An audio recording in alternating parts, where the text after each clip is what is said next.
30 डिसेम्बरनि सिगां मोनबा गोनांथार खामानिखौ मावथारनांगोन, नङाब्ला नोंथाङा खैफोदाव गोग्लैनो हागौ। नोंथांनि आखायाव 13 दिनल'सै, थाबैनो बानायनानै ला मोनबा खामानिफोरखौ। 30 डिसेम्बरनिफ्राय जोबनो हागौ बे मोनबा खामानिनि सम सिमाया। SBI अमृत खथायाव हाबनायनि जोबथा समा 30 डिसेम्बराव। डिमट एकाउन्टआव सासे मुं सायख'जानाय सुबुंखौ सरजाबनायनि जोबथा समा 30 डिसेम्बर। बेंक लंकानि गोरोबथानि जोबथा समा 30 डिसेम्बर।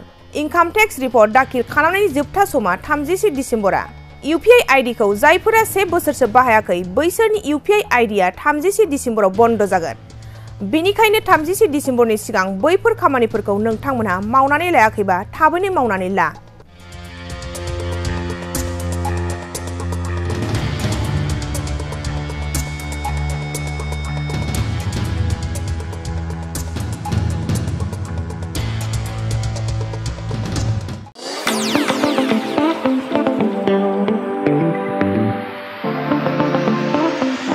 सानाय सुनाय बेरामनि जेंनायाव गोग्लैना थानायफोरनि थाखाय गोजोनथाव खौरां। गावनि देहानि सानाय सुनायखौ लानानै दुखुआव थानो गोनां गैला।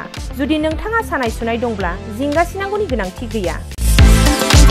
नंगौ, चिरां जिल्लानि बेंटल गेट चापागुरियाव थानाय SI निउर'थेरापि सेन्टाराव नोंथाङा गोरलैयैनो देहानि सानाय सुनायखौ फाहामथाय लानो हागोन।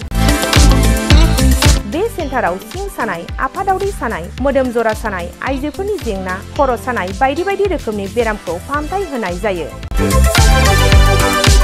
बे SI निउर'थेरापि सेन्टाराव बेरामिया थानानै फाहामथाय लानो हानायनिबो सुबिदा दङ। नोंथाङा SI निउर'थेरापि सेन्टाराव फाहामथाय लानो गोसो दंब्ला नैबे जानबुं नम्बर 7620160459 नङाब्ला 9476977956 आव थोंजों सुलाद लानो हागोन।